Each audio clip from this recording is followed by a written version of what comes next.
way. Hold on. It's preparing and setting up. So Oh, I'll tell you when.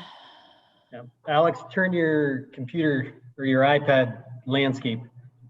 You get a better picture. Okay, Kathy. okay. There we go. All right. Well, good morning, everybody, and welcome to our special council meeting for Tuesday, March 31st. I'm going to start by asking from the council members, is there any disclosure of pecuniary interest? No. Okay, seeing none. Before we get into the meat and potatoes of the meeting, just want to say that obviously this looks a little different than what we're used to. We are live streaming on YouTube, and this video then will serve as the record of the meeting, a public record of the meeting, and will stay on YouTube. And the links to the video are already on our social media and our webpage, and we will post them again. So we've never had a video meeting or virtual meeting before, and I just kind of want to, for reference sake, give some background as to why we are doing what we're doing and why we have to proceed the way we are. So as everybody knows, we are in the middle of a COVID-19 global pandemic. The province and Middlesex County, and subsequently the township of Lucan Biddulph, have declared emergencies. So with that, and with the declaration of emergencies and legislation that the province brought down, because of the situation that we are in, legislation allows municipalities to run meetings virtually and have those in attendance, those elected officials in attendance, count as quorum and gives them the ability to vote. In order to do that, we do have to pass a special bylaw at our meeting, which is the purpose of this special meeting this morning. I want to assure that our residents that the general public and the press are able to watch and hear the business that is to be carried out at this meeting by using the online streaming service, as was noted in the agenda. As we can see, council members will be participating through video and or teleconference. Delegations, had there been delegations for this meeting, we would have set them up to appear through this application, this Zoom application. But there were no delegations scheduled for this meeting, so we did obviously not have to do that. So that's why we are here today. And obviously we know that we're not supposed to be meeting physically, and so that is why the legislation came down as it did. Ron, I don't know whether or not you wanted to add anything more to that. You've got the his staff report in front of you. So Ron, you want to speak to that? I think I can deal with it during the presentation of the report, Madam Mayor. I just noticed that Councillor Regan has his hand raised. I don't know if he has a comment. Oh, okay. No, I'm okay. Sorry. I was reaching for something. Sorry, my fault. Okay. All right. Well, with that, then, Ron, I'll hand it over to you. Okay, thank you, Madam Mayor. Again, as the Mayor just previously said, the reason for this special meeting is to allow an amendment to our procedural bylaw to basically authorize the electronic participation of council members during a meeting. And this is only available during times of a declared emergency. So obviously we are in the midst of a declared emergency. Lucan Biddulph declared an emergency on the 17th of March. So the new legislation passed by the province allows municipalities the opportunity to hold a special meeting by electronic means for the purpose of amending the procedural bylaw to allow for this type of participation. So I think the report was in the council package and the information ahead of time. I'm not going to bore everybody and reread that. We have to thank the county IT people for setting us up in this manner. I do think it's an exciting progression. It does, in my opinion, allow a lot more people to view our council meetings, and it does help in this obvious time of self-isolation and social distancing. So with that, Madam Mayor, the recommendation is to approve the amendment to the procedural bylaw to allow this type of thing. So what, on a go-forward basis, if council agrees to this, next Tuesday's regular council meeting will be in this format. And so this format is also being taped, and I think out over YouTube on a YouTube channel. So this allows, like I said, more people to actually view the council meeting, and you know, I think it is a big step forward, really, for us. And so we're as a staff, we're very much supportive of this. It'll be interesting to see down the road whether the province extends this electronic participation to areas outside of a declared emergency. That to me will be interesting.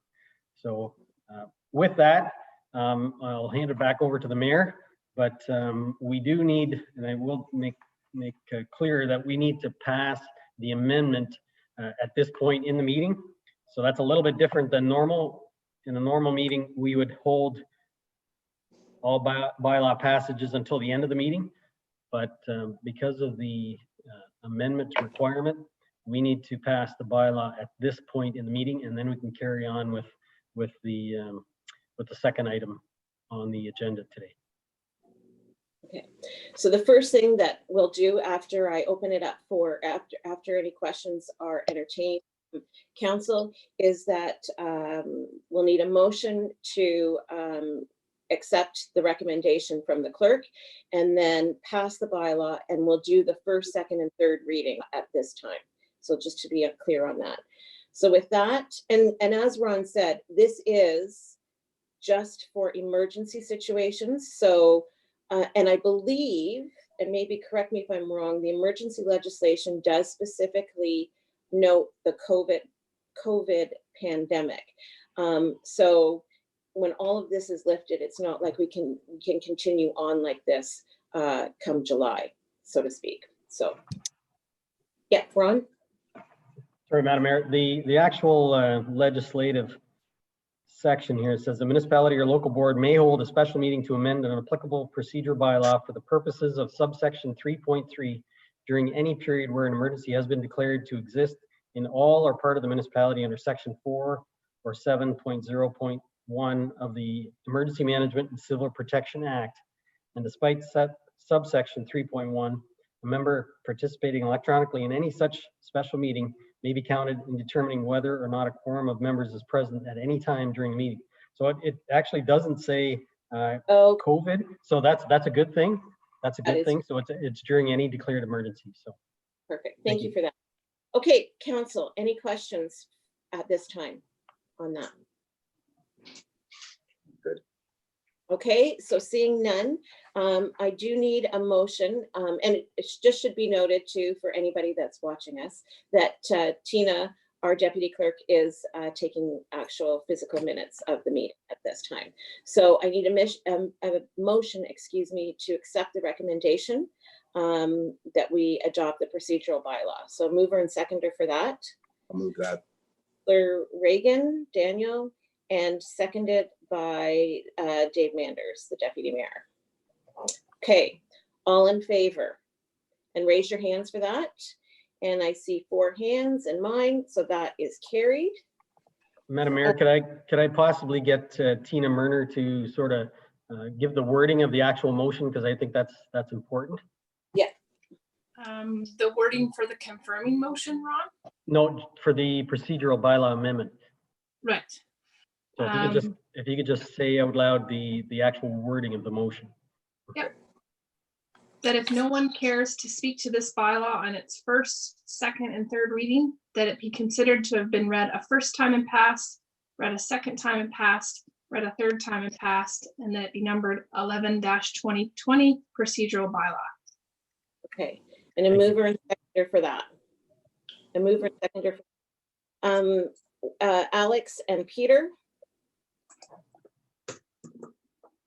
And all in favor?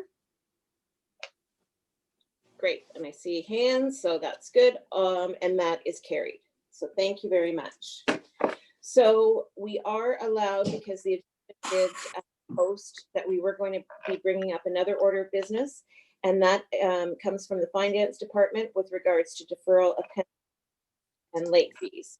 And that is Catherine's report. So Catherine, did you want to speak to that? Yeah, I can do that. Can you hear me okay? Yeah. Yes. Okay. Thank you, and good morning, everybody. So we prepared this report for discussion should council feel that they want to provide any financial flexibility for our residents in response to the COVID-19 pandemic. We bring this report to you now rather than during a regular council meeting because we have the water and sewer invoices to produce and mail out this week, preferably today. We would like to proceed with issuing these bills as normal with the usual due date of April 16th. Normally, we would apply penalty and interest the following week if the bill is not paid on this date.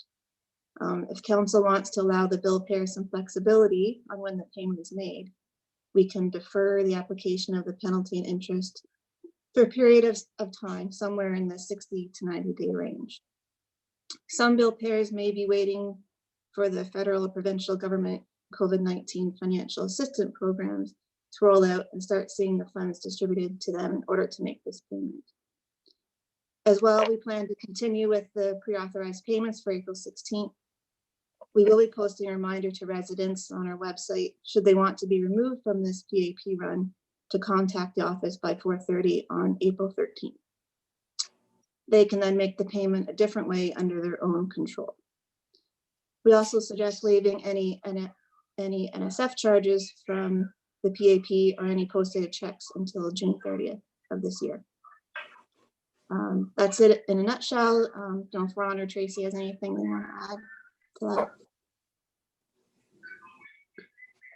If I may, Madam Mayor, the one additional item that council may want to consider is, because I do believe there were numerous comments out over social media in regards to the increase in the water and sewer rates that was approved at the March 3rd meeting. And I think it was March 3rd that council approved it. The actual bylaw came forward on the 17th of March. So again, if council wishes to delay the increase, that's within your purview, or we can continue on. So again, Catherine, the treasurer needs direction on the due dates. Do we want to skip this bill? I guess that's an option. We could actually just skip the bill.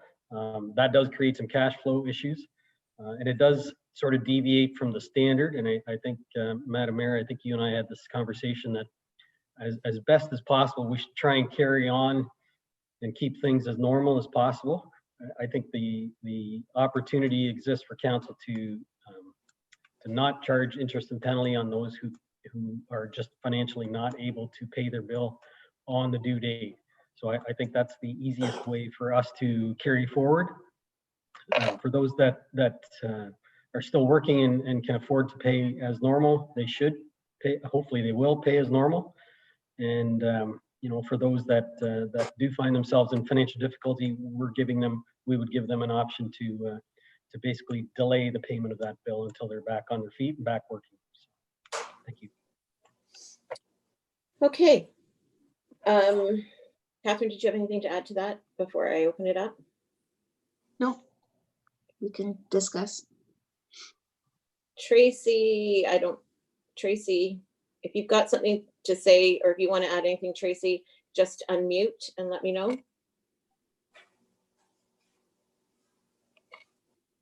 Okay, I don't hear anything from Tracy. So any questions or comments from council at this time? Daniel, did you want to? No, I just want, so the charges, so we're just going to waive the late. I just want to make sure. So we're taking option 2 and 3, and that's what the recommendation is, right? I'm just looking at my other screen here. So option 2 and 3, and that's the recommendation. I'm understanding, right? From Catherine's report. Yeah. Yeah, and Right. it just is to defer the late charges. So I guess the question would be, Yeah. if it's due whatever date, April 5th, let's just say for the sake of discussion, and I don't pay it, as of June 30th, I will have to pay the late charges. That's how the recommendation reads. Okay, actually, the recommendation is defer the application of late charges. So by deferring the application of late charges, we're not going to be applying late charges at all.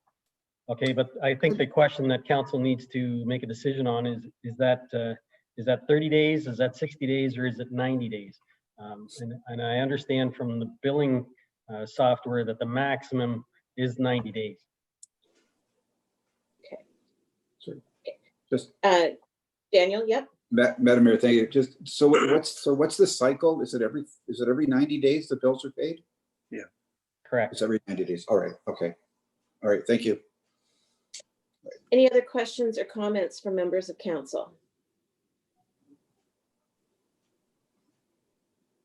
Okay, so seeing none, that, I guess the question is, right now, the only recommendation on the table has to do with the deferring of the late charges, or the application, excuse me, of the late charges. But as Ron said, was there any interest in a discussion about delaying the increase that we passed back in March? Or are we going to keep that going as it's been? Because again, that decision has to be made today as the bills are prepared tomorrow. Daniel? I'd like to Oh, go ahead. Somebody go first. no, Okay. go ahead. No, what I was going to say is if we defer it, that if we stay consistent, we defer everything for 90 days until the 30th, and then we make the increase effective July 1st. Is that would be the recommendation? Well, that could be coming from council. At this point, staff hasn't made any recommendations with regards to the increase. Right. Okay. Alex? Yeah, Yes, I think I'd feel comfortable making that recommendation to defer everything for 90 days. I mean, we need to give our residents every opportunity we can. It's tough times for a lot of people. I would agree. If I may, Madam Mayor, can I make a comment? So Yes. what I just want to make sure that everybody's on the same page here, because by deferring for 90 days means the increase won't be retroactive to January 1st billing, because this billing period encompasses January, February, and March water usage. So what this means is we won't change the rates. Okay, so we're going backwards. So we actually have to, we will have to retroactively amend the fees and charges bylaw, because in that new bylaw, we put the new rate in there. So we're going to have to go backwards to do that. But we can do that. That's not a problem. So if by motion today, you defer the sort of previously approved increases in the water and sewer rates. So basically, in effect, you're leaving the 2019 rates for this billing cycle. Then we still have time for council to reconsider, depending on how long this situation lasts. We do have some time to reconsider. So, All right. Okay. I would put that motion forward. Sorry. Okay. so again, if I may, then if that's the case, then I think the recommendation on the report, Catherine and my report, said it is our recommendation the council defer the application of late charges for water and sewer invoices for 90 days and waive any NSF charges until June 30th, 2020. And then I'll add in there and further that the scheduled increase in water and sewer rates be deferred until the next billing cycle. Is that okay with everybody? Yeah. Everybody okay with that wording? Okay. Yeah. Yeah, I think so. I'm getting Catherine, did you have something to add to that? Just the next billing cycle, you mean when we do reads, like we'll be next doing reads in June? So for April, May, June, is that you don't want to apply the rates until we start reading July, August, September? Is Yeah. that what you're saying?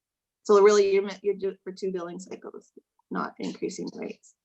Well, right now, by That you're saying. pushing that down the road, we could potentially start that increase for the April, May, and June months, if that's what council decides down the road. We've got some time. We've got some time to consider that. So I just want to be clear what you were saying, like this billing cycle, but not the next.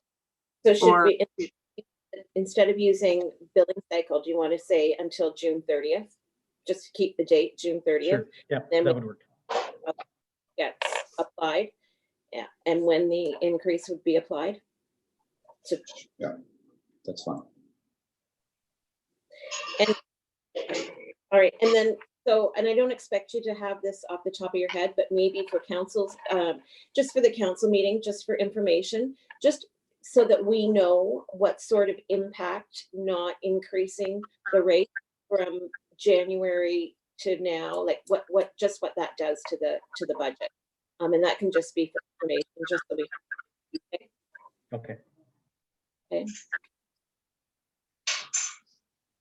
And just wondering if there were any other comments from council or staff at this time. Yeah, it's Peter, Madam Mayor. Yep. For the delay of the increase in payments. So there's the COVID subject, and then there was before COVID, the actual passing of that increase. So it seems like residents have questions, concerns. So if for the next meeting, when we're discussing this, if those can be brought forward, so we can hear the comments, why deferral, if it's separate from COVID, if it's, hey, we don't think this increase is needed today, maybe some commentary we can discuss in the future. Excuse me. Well, I think, and maybe I'm just speaking, that definitely the comments that I have heard and received have to do with the COVID situation. I think it's important to remember when we did pass the increase, that we went through the public meeting process as prescribed by legislation, and there were no public comments at that time with regards to the increase. So I really think that this comes out of the situation that we find ourselves in today, and really doesn't have to do with us increasing it a month ago as a process of business. That would just be my thought. So. Okay, thank you if that's the case. Thank you. Okay. All right. Any other comments from council staff? Okay, seeing none. So then there would be the motion to accept the recommendation. That's I need a mover and seconder. Oh, did somebody have something to say? Oh, no, Alex and Daniel. So Alex moved and Daniel second. Any further comments or questions? Okay, all in favor of that? And that's passed. Thank you very much. So with that, then we will have another bylaw, just the confirming bylaw of the meeting, correct? Correct. And Yes. then at the next meeting, the fees bylaw will be updated again, correct? Correct. Okay, so before I hand it over to Tina, just to read the confirming bylaw, I just wanted to take the opportunity, and I'll probably, but to thank staff again for, being able to work within the situation we find ourselves today. But I also want to give a shout out to our residents who, as much as we do see them out for walks, we see them in the park, I really do believe that our residents are doing their best to adhere to the restrictions that we find ourselves living in. It is definitely challenging times, and certainly I think we'll have a better sense of the situation when we meet on Tuesday. But 2 years ago today was when the announcement of Hockeyville, when we became Craft Hockeyville winners. And I've seen a lot of posts on social media, and that's a great memory for us all to remember. And certainly if you're feeling a little confined, if you're feeling a little bit down about not being able to see your friends, your coworkers, in the manner that you're used to. I encourage you to watch that video because it did show how a community can come together, and certainly do so as we, battle this new situation, because for many of us, it is a battle. So I just want to say, remember to keep supporting local the best you can. Keep 6 feet away. Physical distancing doesn't mean that you have to be socially apart. So we'll all get through this for sure. So Tina, did you want to read that confirming bylaw? Oh, just have to mute, unmute. Mute.